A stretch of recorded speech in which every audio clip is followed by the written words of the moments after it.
que esse crescimento do pensamento extremista, de extrema direita, essa violência toda que a gente vê, né, tem como base exatamente as redes digitais. No mundo onde as relações virtuais superam as presenciais, né, no mundo onde somos inundados, né, de informação, muitas delas falsas, inclusive com mensagens de ódio e tudo.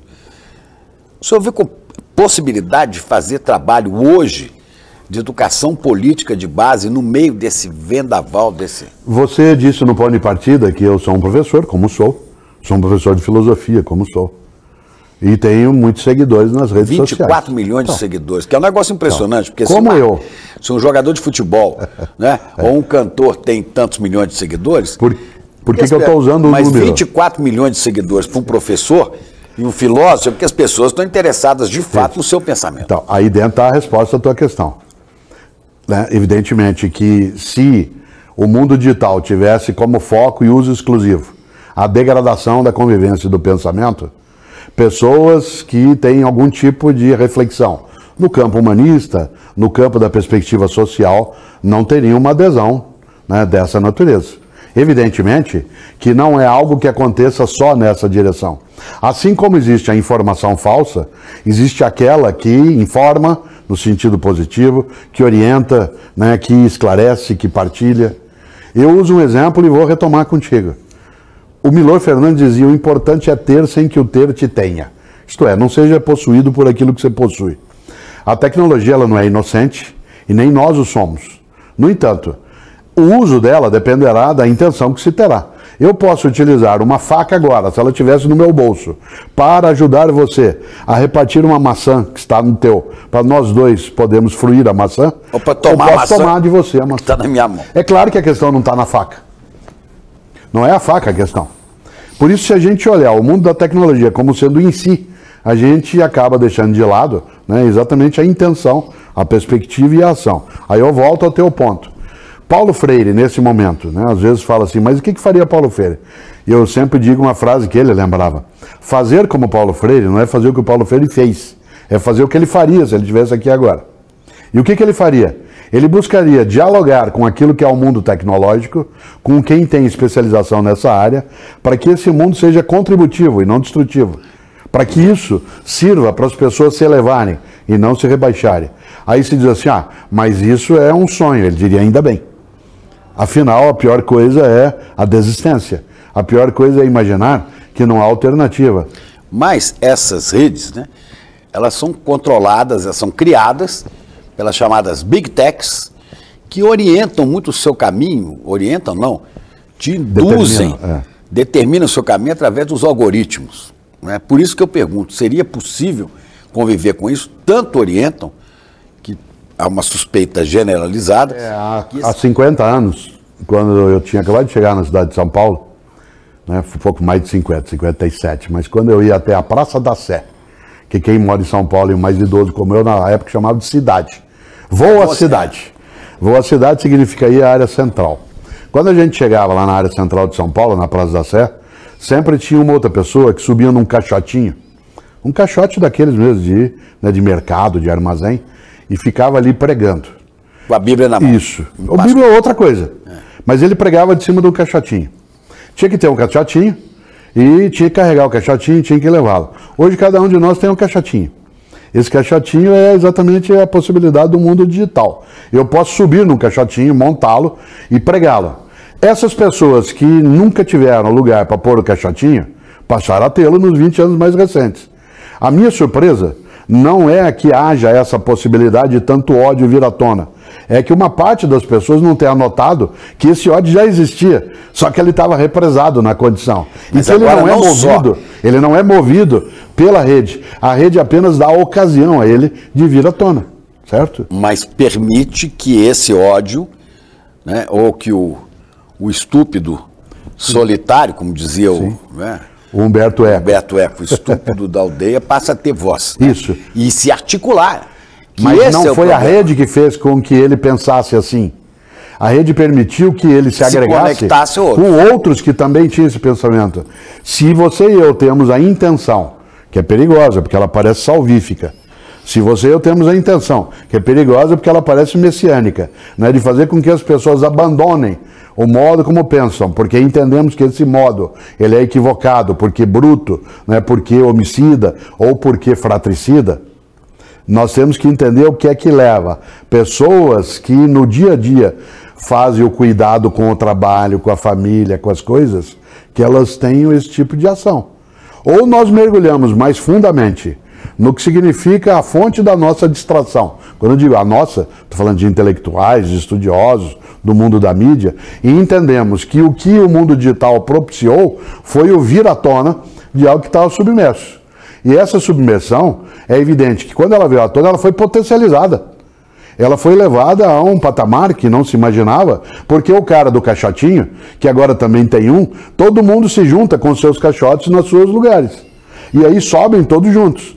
A regra original era somos bons, embora sejamos poucos. Agora a regra é somos bons porque somos muitos.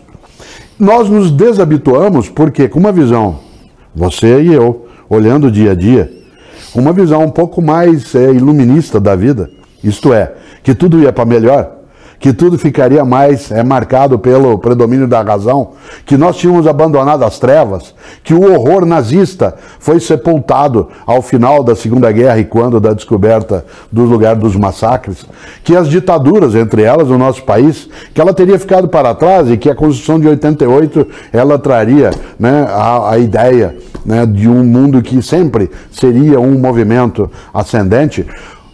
A surpresa foi imensa em várias situações, porque nós de repente começamos a conhecer uma nação que a gente não imaginava que ela pudesse ser assim. Ou vou dizer de um modo agora que é um pouco estranho para quem lida com o povo, mas como é que esse povo pode ser assim? A gente estava fazendo as coisas para dar certo para eles, certo? Nós estávamos organizando a escola, organizando o trabalho na mídia, buscando escrever livros que ajudassem a humanidade a ser melhor, e como é que quase que dá para subir num caixote e dizer assim, como é que vocês são desse jeito? Né? Que vocês estão pensando? Olha aqui, sabe o que isso me lembra? A alegoria da caverna de Platão, ou seja, aquele que dela sai, ou supõe que sai, começa a voltar para dentro e gritar, gente, vamos sair, vocês estão numa caverna. Existe um componente vaidoso em quem conta a alegoria da caverna, como eu estou fazendo, e quem nela acredita. Porque Sócrates, que é quem relata, né, junto com Platão isso na obra República, né, de maneira secundária, Sócrates, é alguém que acha que já saiu da caverna. E você e eu achamos sim que nós saímos da caverna. E que tem gente que nela está. Ou nós entendemos que estamos todos nessa caverna e a gente só conseguirá sair junto, ou se a gente ficar da borda dela gritando, gente, não é assim, isso na parede é sombra, é fake. Aí o cara diz, não, isso é verdade. Eu vi. Não, eu vi. Eu vi lá é fake. No zap da tia. Cautela. Aquilo que Frei Beto fala tão bem em relação à consciência, ela passa também por um movimento de humildade, não de subserviência, mas de humildade de quem tem a intenção de dar esse passo. Porque senão, Chico, nós vamos ficar só no reclamo. Né? Nossa, sim, onde já se viu? Aí, a gente fez. Não é questão de reclamar. Esse povo não quer democracia. E se ele disser que não quer? Não é a questão de reclamar, né?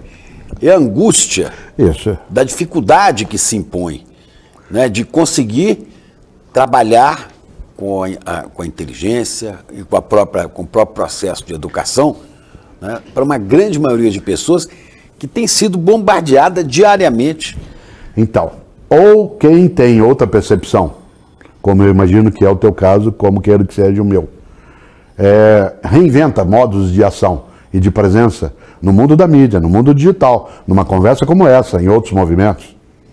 Ou a gente vai passar uma parte do tempo procurando onde não está.